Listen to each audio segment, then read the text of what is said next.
YouTube వీడియోలు విద్యార్థులు యువకులనే కాదు రైతులను సైతం ప్రభావితం చేస్తున్నాయి. ఈ మేరకు పంటకు క్రిమిసంహారక మందు పిచికారీ చేసేందుకు యూట్యూబ్లో వీడియోను అనుసరించి ఓ రైతు షాక్కు గురయ్యాడు.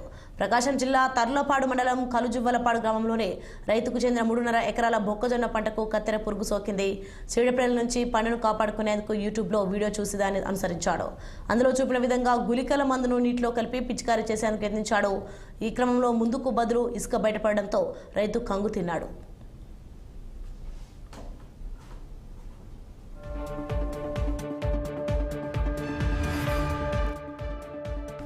మందుకు బదులు ఇసుక రావడంతో పంటకు నష్టం వాటిల్లుతుందేమోనని కంగారు పడి వెంటనే అగ్రికల్చర్ అధికారులకు సదరు రైతు ఫిర్యాదు చేశారు.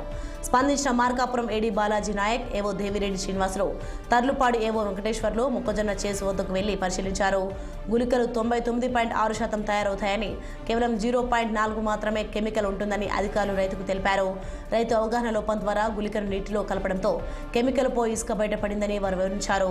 యూట్యూబ్ను చూసి రైతులు పిచికారీ చేయొద్దని, ఎలాంటి సందేహాలు ఉన్న వ్యవసాయ అధికారులను సంబంధిత సిబ్బందిని సంప్రదించాలని ఏవో వెంకటేశ్వర్లు సూచించారు.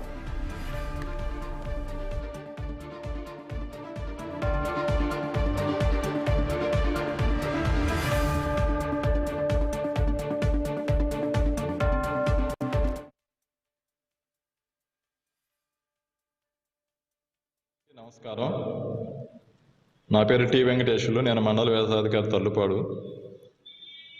ఈ నెల 27వ తేదీన కలుజువ్వలపాడు గ్రామంలో ఏడుకొండలు అనే రైతు తను సాగు చేసిన మొక్కజొన్నపై ఫొటేరా గుళికలు తీసుకుని వచ్చి వేసే క్రమంలో ఆయన నేరుగా భూమిపై వేయకుండా నీళ్ళలో కలపడం వల్ల నేలలో ఇసుక కనపడగానే దానికి కంగారు పడి చరవాణి ద్వారా ఫోన్ చేయడం జరిగింది.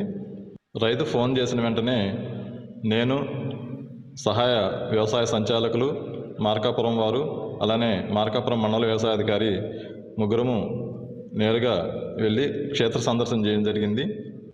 ఈ సందర్శనలో భాగంగా వారికి తెలియజేసింది ఏమనగా, ఎప్పుడైనా గుళికలు నేరుగా పొలంలోనే వేయాలి